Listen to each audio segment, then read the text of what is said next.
তাইজুল ভাই, মুশফিক ভাই, মমিনুল ভাই তারা হেল্প করেছে। আসলে আসতে পেরেছি, নিজেকে ভাগ্যবান মনে করছি। মাশরাফি মামাকে সবসময় মিস করি। মাশরাফি মামার জন্যই আসতে রিজিকের মালিকের আল্লাহ তাআলা এখানে আমি যে ক্রিকেটের সাথে সবসময় সম্পর্ক হয়েছে, এটা মাশরাফি মামার অবদান। টাকা পয়সা তো সম্পর্ক হয় না কখনো, ক্রিকেটারদের সাথে টাকা পয়সা সম্পর্ক না। আমাকে যতটুকু পরিমাণ হেল্প করার ভাইরা সবসময় করে। মাসুম ভাই, আপনি যে এসেছেন শ্রীলঙ্কায়, আসার পেছনে সব থেকে বড় অবদানটা কার? অবদান আসলে তিনজন ক্রিকেটারের, তাইজুল ভাই, মুশফিক ভাই, মমিনুল ভাই তারা হেল্প করেছে। আসলে আসতে পেরেছি, নিজেকে ভাগ্যবান মনে করছি এখানে। তারা আসলে কেমন ধরনের হেল্প করেছেন আপনি যদি একটু খুলে বলতেন। হেল্প করেছেন, যতটুকু হেল্প করার কারণ করেছেন। Very happy. আমি আসতে পেরেছি 2019 সালে, এর আগে এসেছিলাম কলম্বোতে। এই বলে প্রথম ম্যাচ দেখার জন্য আসতে পারলাম 2019 সালের পরে।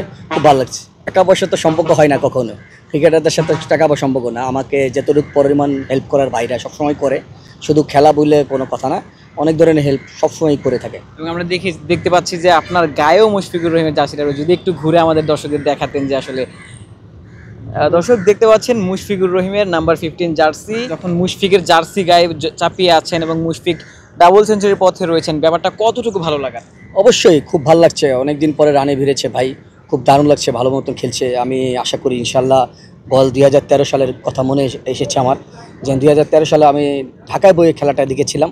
সেখানে 200 রান করেছিলেন মোহাম্মদ আশরাফুল ভাই, 191 রান করেছিলেন। খুব দারুণ লাগছে। ইনশাল্লাহ আমি বলবো যে ইনশাল্লাহ প্রথম 200 রানের মাইল ছুঁয়ে ইনশাল্লাহ 200টাকে ক্রস করবে ইনশাল্লাহ। আমি চাবো যে ট্রিপল সেঞ্চুরি করার ইচ্ছা আমি দেখবো। মাঠ থেকে যদি দেখতে পারি, নিজেকে ভাগ্যবান মনে করবো। আরেকটা ব্যাপার জানতে চাই, মাশরাফি বিন মুর্তজার সাথে আপনার বেশ ভালো একটা সম্পর্ক রয়েছে, তার সাথে সবসময় ছিলেন এবং ঘরোয়া বিভিন্ন দলে আপনি কাজ করেছেন, বিপিএলেও কাজ করেছেন। মাশরাফিকে নিশ্চয়ই মিস করেন। অবশ্যই মাশরাফি মামাকে সবসময় মিস করি। মাশরাফি মামার জন্যই আসতে রিজিকের মালিকের আল্লাহ তাআলা এখানে আমি যে ক্রিকেটের সাথে সবসময় সম্পর্ক হয়েছে, এটা মাশরাফি মামার অবদান। মাশরাফি মামাকে সবসময় নিয়ে সাথে রেখেছে, সবসময় ভালোবেসেছে। আমি মামা বলে ডাকি তাকে, সে আমাকে ভাগ্না হিসাবে দেখে। আমি খুবই আনন্দিত তারপর। এবং বাংলাদেশ এই ম্যাচটা জিততে পারবে কিনা আপনার কি মনে হয়? ইনশাল্লাহ আশা করি তো ডিজার্ভ করে বাংলাদেশ এই ম্যাচ, যদি ইনশাল্লাহ প্রায় 600+ রান করতে পারে ইনশাল্লাহ। গলে মূলত ড্র হয়, আর প্রায় 2 দিন হতে চললো খেলা। যদি আজকে অলরেডি যদি 3 শেষ করে কালকে যদি শ্রীলঙ্কায় নামাতে পারে, অলরেডি টায়ার্ড আছে তারা, অলরেডি বাংলাদেশ জেতার টার্গেট নিয়ে ইনশাল্লাহ এগিয়ে যাবে। এবং দর্শকরা যারা আসলে এই মুশফিকুর রহিমদের কিছুদিন আগেও সমালোচনা করছিলেন, তাদের জন্য কি বলবেন?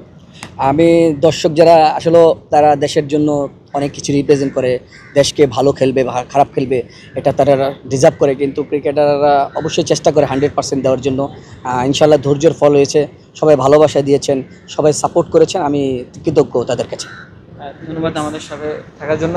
দর্শক শুনছিলেন মাসুমের কথা, যিনি বাংলাদেশ থেকে এসেছেন। তিনি ঘরোয়া লিগে বিপিএলে সিলেট স্ট্রাইকার্সের হয়ে কাজ করছিলেন। মাশরাফির সাথে বেশ ভালো সম্পর্ক ছিল এবং মুশফিকুর রহিম, তাইজুল ইসলামরা এই মাসুমকে বাংলাদেশ থেকে শ্রীলঙ্কায় আসার ব্যাপারে যথেষ্ট সহযোগিতা করেছেন। মুশফিকের জার্সি গায়ে তিনি এখানে দাঁড়িয়ে রয়েছেন এবং মুশফিক মাঠে খেলছেন, 200 রানের পথেই রয়েছেন। এই ব্যাপারটা নিশ্চিতভাবে তার জন্য বেশ ভালো লাগার।